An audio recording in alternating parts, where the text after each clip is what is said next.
students, and welcome back to Study Room. So I hope you remember what we did in the last video. At the last part of it, we discussed about resistors and resistance. So what is resistance? Resistance is basically when a wire opposes the flow of current, which means it stops the flow of current through it, or it provides some kind of a opposition to the flow of current, that it does not let current flow through it easily. So that is the property of a conductor, which is called resistance, or of a wire, which is called resistance. So a wire that offers high resistance, that means it does not want to let almost like zero current flow through it. It does not want to let any current flow through it. Then it's called an insulator. And a wire which lets a lot of current flow through it, it almost gives no opposition to the flow of current. It does not stop current to flow at all. It is known as a good conductor. Okay, and usually the wires that we use are called resistors, which have some considerable amount of resistance. That means they somewhat to an extent oppose the current, but not too much that the current cannot pass through it at all. Okay, so today we're going to discuss resistance and resistivity.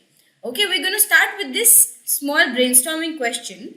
It says that Sneha is asked by her teacher to rig up an electric circuit. Which would be a good material, silver, copper or glass, to use as a conductor there, to use in the circuit? So, this question is going to become clear to you. You will be able to answer this question once you learn about resistivity of a conductor or resistivity of a wire. Okay, so let's just move on and learn what we have to. Okay, so the first experiment that was conducted was on the factors affecting the resistance. So what were the factors affecting resistance? Like I told you, do you remember in a definition that we were doing for Ohm's law, we said V is proportional to I given that environmental conditions such as the temperature remains the same, right? So you got an idea that not in every case that relation is true. That relation is true when all other factors are kept constant. So similarly, what are the other factors that affect resistance? Like what does resistance depend upon? Because we know the resistance of every wire is not the same, right? So what are the things that resistance actually depends upon is what we're going to study. So let's read here. It says that, so here it's written that a change in ammeter reading is observed when a wire of different material of the same length and area of cross section is used. That means if a wire, have you ever seen a wire? Like I'm representing a wire like a line, but if you have ever seen a wire in your house, you must have seen that it's actually in the form of a cylinder, right? The wire, I'm just drawing a very magnified version of it. It looks somewhat like this, right? This is what a wire looks like. It's a very, very long and very thin cylinder. So if this area is the area of cross section and this is the length. So it is said that in this circuit between these 2 points, point A and point B, if these different conductors are kept. Now, what are we saying? We are saying that the length of the conductor and the area of cross section of the conductor. So what are we saying?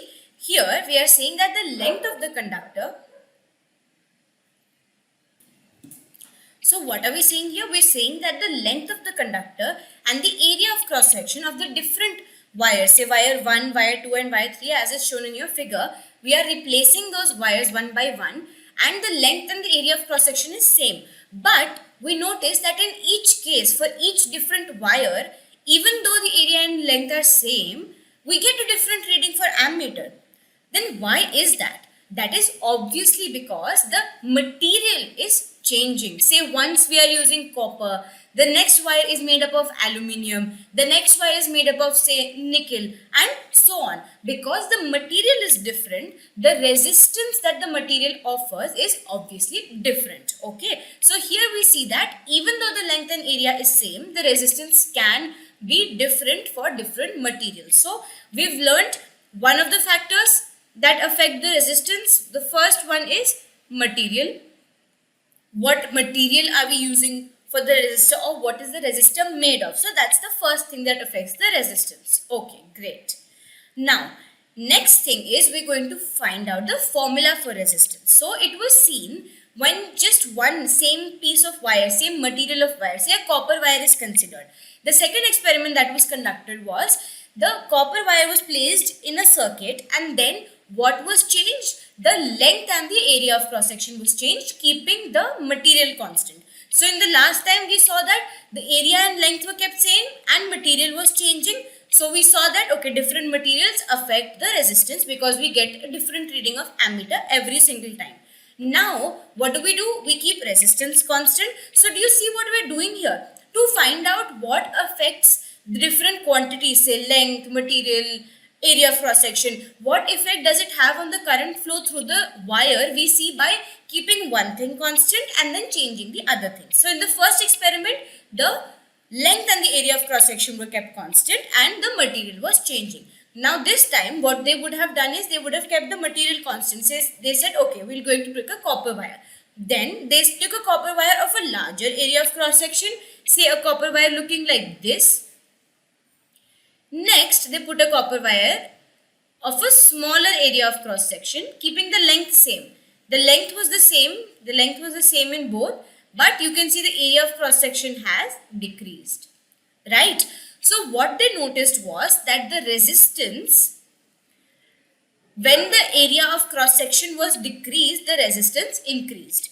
So you remember what we said? What are these quantities called when one of them increases, the other decreases? They are known as inversely proportional quantities. And how are they represented? This is the sign of proportion. So if I write R is proportional to A, it means that if R increases, A also increases. But it was noticed that when area is decreased, resistance does not decrease, it increases. So is it directly proportional? No, it is inversely proportional. How is that represented? It is represented by 1 upon A. So whichever quantity is inversely proportional to R is written as 1 upon A, proportional, and then 1 upon that quantity. Okay, great. So the second thing that we noticed was the area that the resistance was dependent upon. Then what they did was they kept the area constant, and then what would they have changed? We've already changed the material, we've changed the area. What is left? The length is left, right? So what they did was they took two copper wires. I'm just taking copper as an example, okay? You can do the experiment with any wire. So you took a copper wire, say one is like this, and you took a second one with the same area of cross section but a smaller length, okay? So then what they noticed was when the length was decreased, the resistance also decreased. What does that mean? They are both decreasing together, that means they are proportionate. So how do we represent that? We represent it like R is proportional to L. So now if we have to combine these two statements, R is proportional to 1 by A and R is proportional to L. How can we write this? We can write R is proportional to L by A. Because both the things are combined in this, right? Look, R is proportional to L, that is also here. And R is proportional to 1 by A, that is also here. You can also write this as R is proportional to L into 1 by A. So individually the R is proportional to L also and R is proportional to 1 by A also. Or you can write straight away L by A. Okay. And again, you remember what we did when we have to remove the sign of proportionality, we introduce a constant of proportionality. So in this case, the constant of proportionality is this symbol that looks like a P. It's written like this. It's called rho. Okay. This is the resistivity of the wire. And it is also known as the resistivity of the conductor or resistivity of the wire. Okay. And what is its symbol? Now if I have to write the formula for rho, I'm writing it here. Okay. If I have to write it here. So I have seen that R is proportional to L by A, and if we want to remove this constant of proportionality sign, if we have to remove this proportionality sign, we have to introduce a constant of proportionality, which is R rho. So this proportionality sign is replaced by equal to and the constant of proportionality is added. So R equal to rho and then whatever was left in the expression, L by A. So what do we know the formula is? R is equal to rho L by A, right? It's rho L by A. So what do? We take A here to LHS and L also to the LHS. What happens? A goes to the numerator because it's in division, it goes and gets multiplied, and L goes to the denominator because it's in multiplication, so it gets divided. So what happens? R into A upon L is equal to rho. It's the same formula. I have just rearranged it so that we get an equation like rho is equal to. Okay. So rho is equal to RA by L. Now, if I put the units of everything else, what is ohm? Ohm. What is R? Ohm. The resistance is ohm, that is the SI unit. What is the SI unit of area? It's meter square. And what is the SI unit of length? It is meter. So what happens? This meter gets cut with one of the meters and the SI unit comes out to be ohm meter. Okay. So this is the SI unit of resistivity. Great. So we also learned that area and the third was length that the resistance depends upon, and another factors is the temperature. Okay, so these factors are what affects the resistance of a conductor or a wire. Okay, moving on. Now, the resistivity of the metals and alloys are the good conductors, so they have low resistivity, or low resistance, so they have low resistivity automatically in the range 10 to power minus 8. Think about it. 10 to power minus 8 is like 0.000000. It's 1, 2, 3, 4, 5, 6, 7. 2, 3, 4, 5, 6, 7, 8. So it is like 0. These many zeros and 1. It's such a small number, which means the resistance is a very small quantity. So a resistance or resistivity is a very small quantity, so it allows current to pass through it very easily. Okay, but materials like rubber and glass have very high resistivity, like 10 to power 12. Just think about it, 10 and like 12 zeros.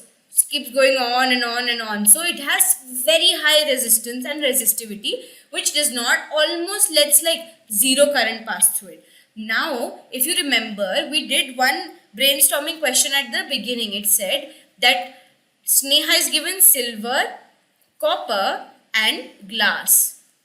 These three materials. Which one is she supposed to use for a circuit? Can she use glass? Now, using the information you know, will she be able to use glass? No, because glass, see here, rubber and glass have resistivity of the order 10 to the power 12. That means very high resistivity, so it would almost let zero current pass through it. So, glass she would not use. Okay, then copper and silver, they both have very low resistivity. That means they're very good conductors. They let current pass through easily, but we know by experiments that silver is an even better conductor than copper. Okay, copper is one of the best conductors. It is the most used in like practical purposes to make our wires and everything. But silver is a very good conductor more than copper. So, can you think of a reason that if silver is a better conductor than copper, why would we use copper for our lines and our electrical appliances? Why would we not use silver? Can someone think about it? It's a very logical question. That is because silver is a precious metal. Silver, you know, we wear silver earrings. People wear silver earrings, silver jewelry. So silver is a very precious and expensive metal. So think about it. If you have to use it in your daily usage, your costs would go up so much. But when we use copper, we don't get as good conductive, we don't get as less resistance. Like silver is a better conductor, but copper is a slightly bad conductor. It's not very bad compared to silver, but the cost of copper is so cheaper than silver. So what would we think? We would think we would rather give little less money and have copper as a better conductor instead of giving so much money and having silver. Okay, that's the reason why. Okay, now here are given some of the values. So now it would make sense what I was saying to you, because you can see that the silver has resistivity of 1.60 into 10 to the power 8 and copper has a slightly higher. How much is 0.02 into 10 to the power minus 8. This is the difference between the resistivity of them. That means copper offers little bit 0.02 into 10 to the power minus 8, just that much resistivity more than silver, but it's available much cheaper. So we are like, okay, we don't care about that 0.02 less that you have, even if silver is a better conductor, but we don't want to give that much money, we can have copper instead of silver. Okay, and then iron is a good conductor also, but this is the order that we usually see. And then alloys have medium conductivity. They're not very good conductors like silver and copper, but they are not insulators like rubber and glass. And as you can see, rubber and glass has 10 to the power 10 or 10 to the power 14. This is how much resistivity it offers. It almost lets no current pass through it. So it's known as insulators. Okay, great. Now we have an example here. It says, how much current will an electric bulb draw from a 220 volt source if the resistance of the bulb filament is 1200 ohm. Great. So we write the answer to A part. We first write the given things to us as usual. What all is given to us? We are given the voltage. I'm just writing the symbols. You have to write everything. You have to write the whole word. Voltage given, resistance of bulb filament. I'm just going to write R. You have to write the whole thing. Okay. V is given as 220 volts. Then we have resistance given as 1200 ohm, and we have to find the current. Can you think of any formula that makes use of these three quantities, V, I and R? Think about it. You know it very well. I said that it's a very important formula. The formula is, who can tell me? Using Ohm's law, right? So what did we learn in Ohm's law? That V equal to I into R, or V equal to IR. So here, what do we have to find? We have to find the current. So we take the resistance to this side so we can find current. So we know V by R is equal to I. So therefore, what is the V given to us? 220 volts. What is the resistance given to us? 1200 ohm is equal to I, right? So this 2 gets cancelled with this 2. I'm cancelling it with, this 0 gets cancelled. I'm cancelling it by 2. So it's 60. And then when you divide it, now I'm sure you are comfortable with doing long division. So when you divide it, you will get the answer 0.183. And what is the unit for current? Think about it. It is ampere, right? So the answer is, we get 0.183 amperes of current that is drawn from it. Okay. Now we're going to do the B part. It says, again we write down what is given to us. What is given? We get given that a current, how much current will an electric heater, again we're given V is equal to 220 volts, and we're given resistance or R is equal to 100 ohm. Students, you can't forget to write these units of these quantities, right? If you don't write the units of the quantities, definitely your marks will be cut. So please keep it in mind. Again, you write using Ohm's law, V equal to IR. So therefore, I is the same process that I did. So I'm just doing it fast, okay? I is V by R. So it's 220 by 100. So it is 2.2 ampere, right? 220 by 10. Division by 10 just means that the 22, the decimal is here. Division by 10 just means decimal gets shifted by one place. So it is 2.2 amperes. Simple. Great. Moving on.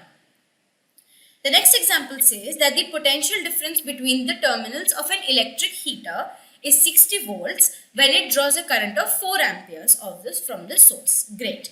What current will the heater draw if the potential difference is increased to 120 volts? Okay.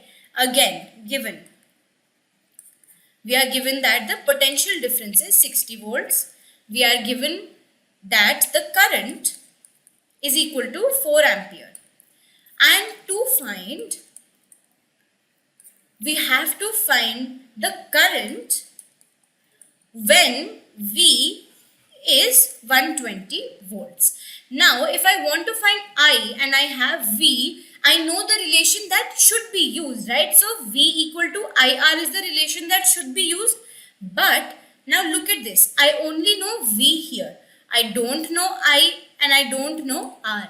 So can I calculate I or I from this relation when I don't even have the resistance? No, right? You need at least two values. If you have three variables, that is true for any equation, okay? Not just this V equal to IR. If you have three variables and you have to find one variable from that, you have to have the value of the other two variables. So just think about it. If I put it here, it's 120 equal to I into R.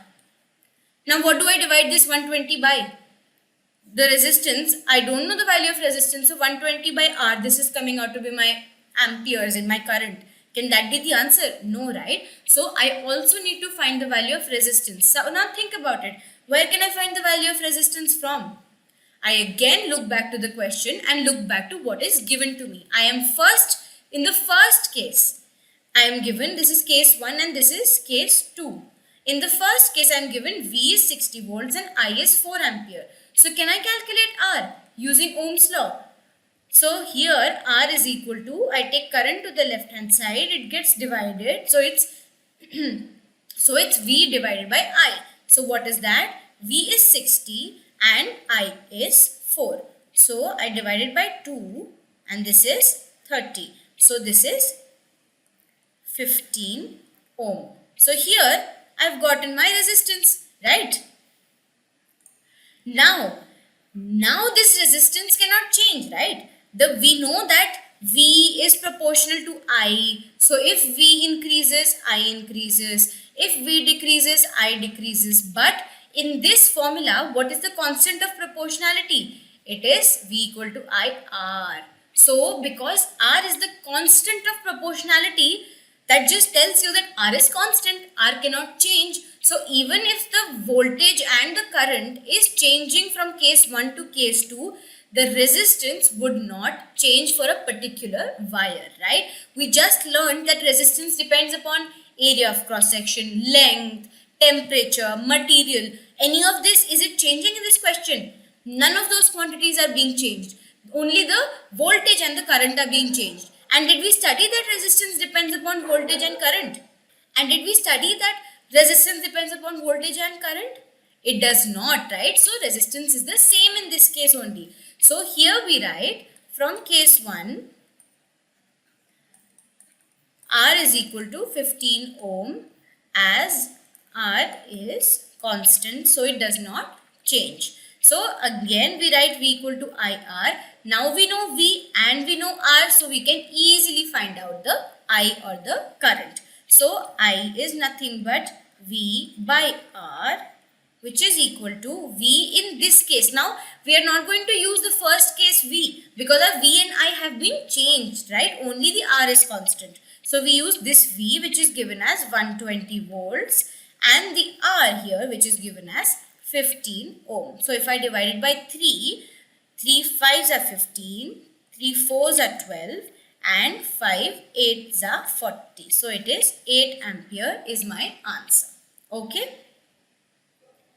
Now, the next question says that the resistance of a metal wire of length 1 meter is 26 ohm at 20 degrees Celsius. Okay, 1 meter, 26 ohm, 20 degrees Celsius. If the diameter of the wire is 0.3 millimeter, what will be the resistivity of the metal at that temperature?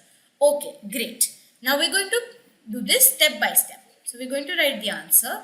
Again, we're going to write what is given to us. We are given that first we are given the length of the wire. Length, which we represent by small l, is given as 1 meter. Now here what we have to take care of is that we have to write everything in its standard unit. So like this millimeter is given to us, we won't use millimeter, we will convert it to meter. We're converting everything to the standard form.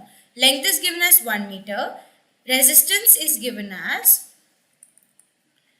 resistance R is given as 26 ohm, and the temperature is given as 20 degrees Celsius. So why am I not writing temperature down? Because I only write the things that I know fit into some formula or the other. So that when I write down the given things along with their symbols and unit symbols in the bracket and unit at the end of the quantity, I एकदम से I just remember, I see V, I and R. So I just remember, oh, Ohm's law, V equal to IR. That's why I write it down. But do we know any formula that consists of temperature in it? We don't, right? So that's why I'm just not writing down temperature here right now. Okay. Next thing we are given is diameter. Now, why do I write diameter? If you think about it, we don't directly use a diameter in any formula. But if you think back to the formula of resistance, there is the area of cross section. And the area of cross section is nothing but a circle, right? If you take a cylinder, which a cylinder looks like this, and you look at it this way, the end is a circle, right? So the area of the circle is what? Pi r square, and r is what? Radius, and radius is what? Half of diameter. So diameter has come into play. So you have to think like that. You have to think that every quantity that is given to you, you just think about, okay, this quantity is probably going to be used in the question. So you write it down. But then you think about it logically. You just think, okay, temperature is not used in any form. So we're not going to write it down. Okay. So here diameter is given to us, if I call it D, is given to us at 0.3 millimeter. Now, how do we convert millimeter to meter? It is nothing but 0.3. This millimeter is basically, when we divide millimeter by 1000, it becomes meter. Or the standard way which you should learn how to write by now, because that's how you write it scientifically, is into 10 to the power minus 3. Okay, and now it is in meter. Great.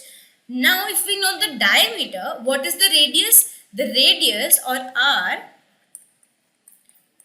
is nothing but diameter by 2, half of the diameter, right? If this is the circle, this is the center and this is the diameter, then half of the diameter, this much, is the radius, right? So D by 2, or 0.3 into 10 to the power minus 3 upon 2, which is 0.15 into 10 to the power minus 3 meters. Great, we have our radius also. Now we have to find that what will be the resistivity of that material. Now what is the resistivity? We learned that R is equal to rho, which is the constant of proportionality in the relation R is proportional to L by A, right? And rho is the resistivity, I told you. So rho into L by A. Now if I have to write the formula in terms of rho, I send all of the things from the RHS except for rho to the LHS. So it is R into A by L is equal to rho. Great. Now, what all do we know? Do we know the resistance? Yes, we are given the resistance 26 ohm. Do we know the area of cross section? We are not directly given the area of cross section, but we know that the area in case of a cylinder, if you look at a cylinder like this, it's nothing but a circle. And if we know the radius of a circle, can you calculate the area? Very simple, just pi r square. So we know the area also. Do we know the length? We know the length, it is given as 1 meter. Awesome. So we calculate the resistivity, or rho. We put resistance as 26 ohm. We put area as pi into, it's r square, right? That means pi into r into r. So I like to break it down and write, so it's easier to understand. So I'm going to write pi r square as pi into r. This is my r into another r, right?